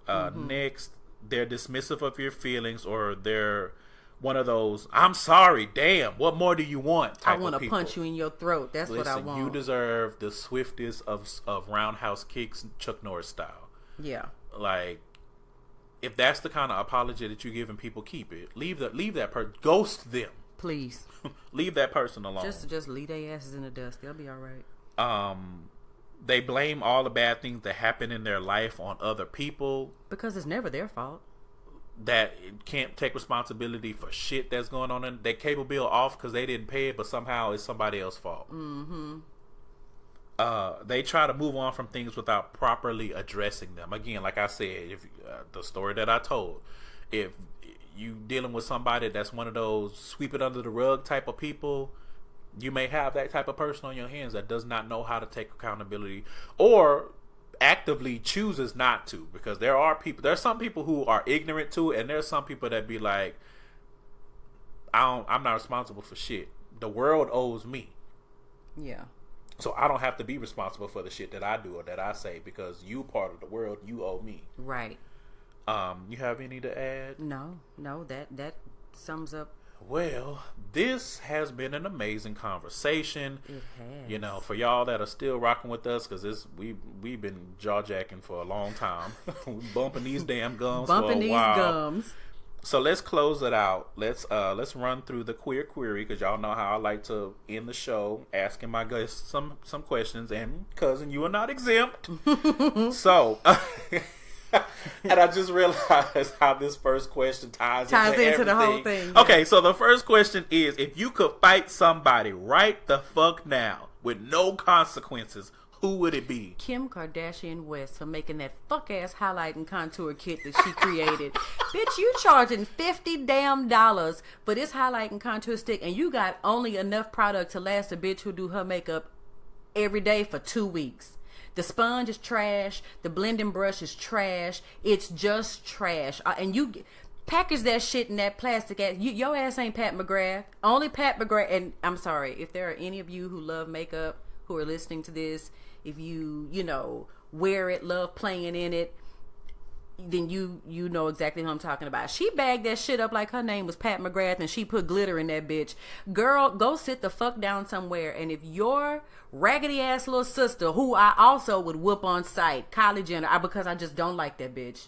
I just don't like her, and she too young to be this goddamn fast. Somebody need to sit her ass down. Not fast. She fast as shit. Been fast as shit. But if Kylie Jenner can put out, I can't even say that, because them goddamn lip paints she put out with her sister was trash. But Kim $50 is, you need to be charging $29.99 for that bitch. And I only say $29.99 because you have like 2 or 4.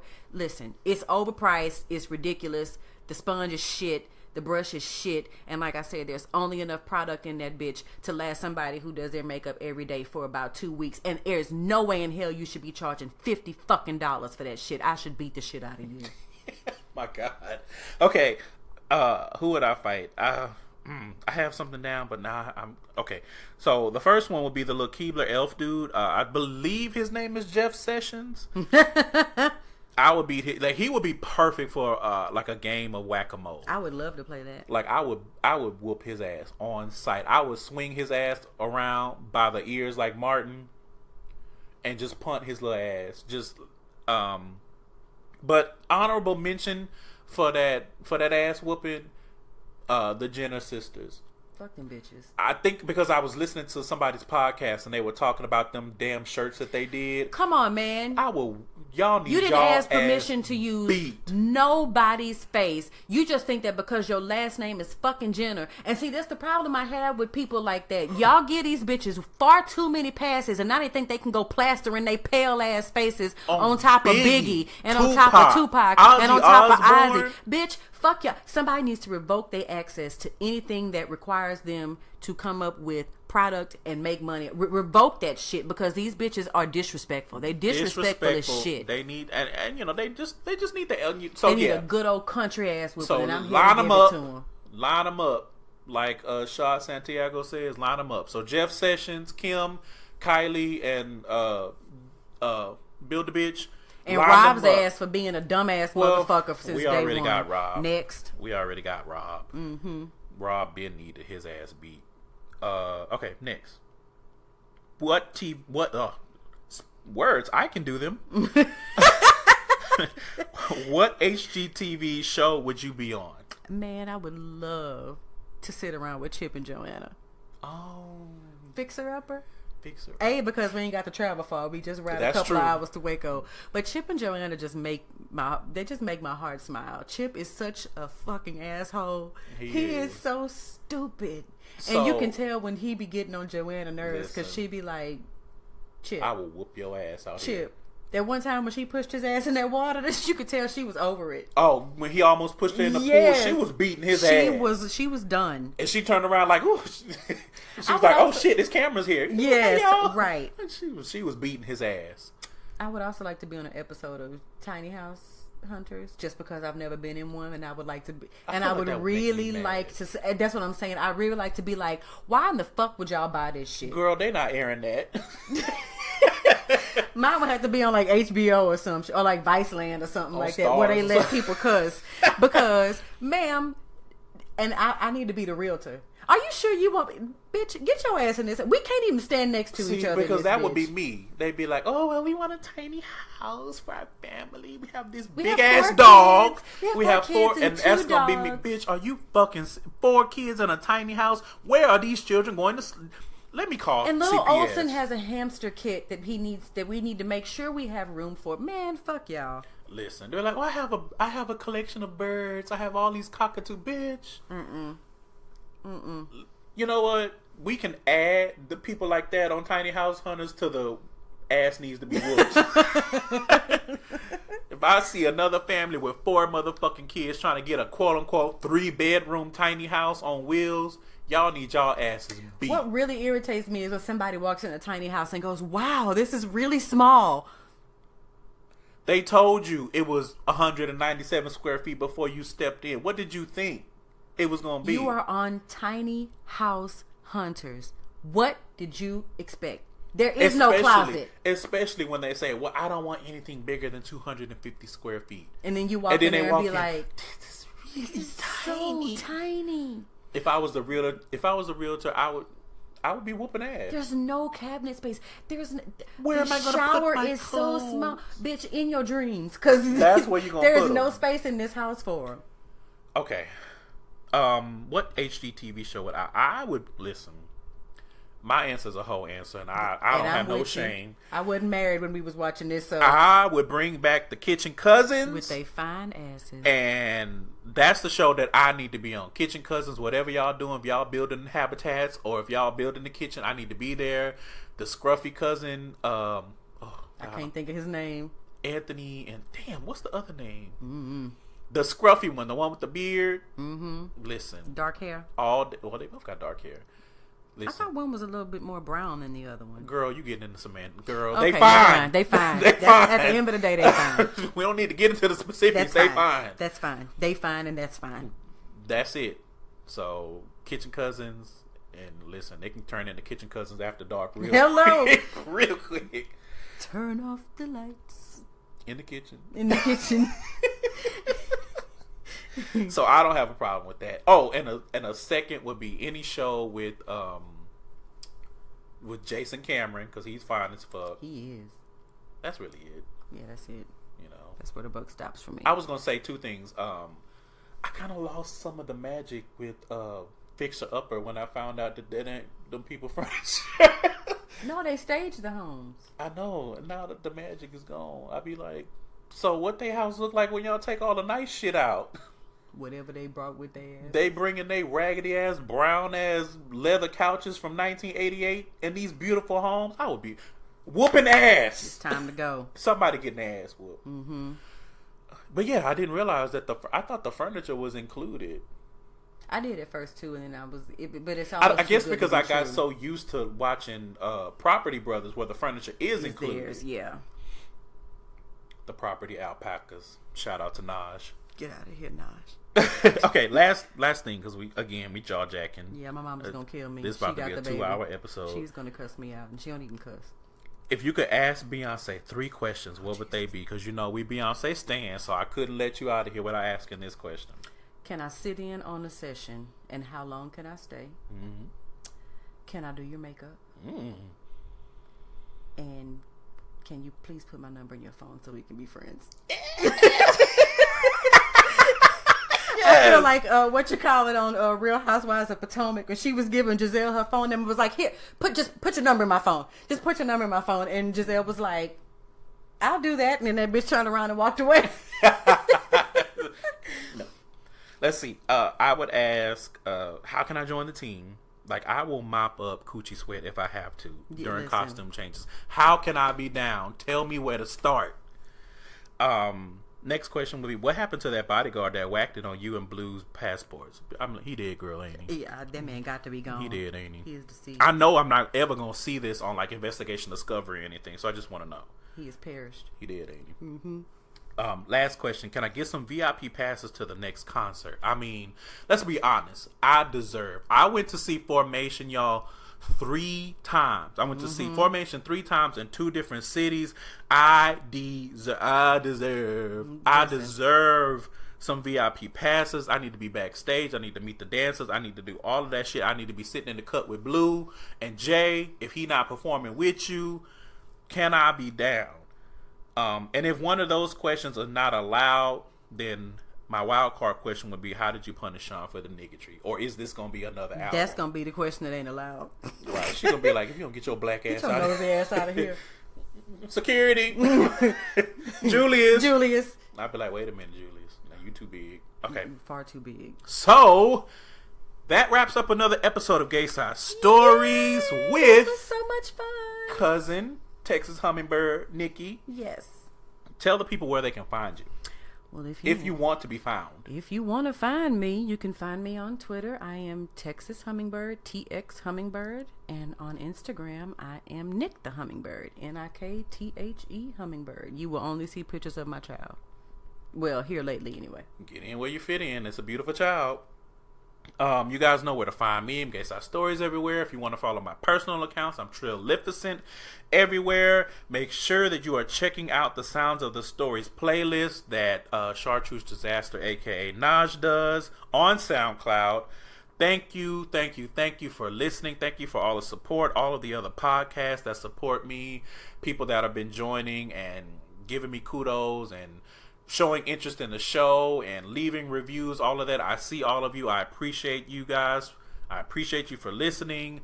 you. to this long ass episode. Wait, let me just tell you, I'm so proud of you. Thank you. You're doing so good, and you are just like, I listen every week no matter what, but I'm so proud of you because you were like, you know what, I'm going to do this, and you did it. And even when you wound up having to just, do it by yourself, you are killing this shit. Thank you. I'm so proud of you. I try. I'm trying. One thing I'm really appreciative of the show is I feel like, I'm a late bloomer, and I feel like week by week I'm really starting to peel back the layers and come out of my shell. Mm-hmm. So and you can see your progression. Yes, hear it rather. Come on, growth. Yeah, you can hear it. I'm all about the growth. Okay, I'm proud. Yes, share the podcast with someone, you guys. Do it today. Share on your social media, on Instagram, retweet on whatever on Twitter, and repost on SoundCloud. We always end the show with, make sure that you are protecting your walls or they will crumble. And I'm talking about all the walls. Vaginal walls, anal. Listen. Your house wall, your financial walls. Drywall. Any kind of wall. If you are not protecting that shit, it's going to crumble. All right? And then your ass going to be out here looking like Jackie Christie. So. Say your prayers tonight, niggas. That too. We out. Bye. Bye.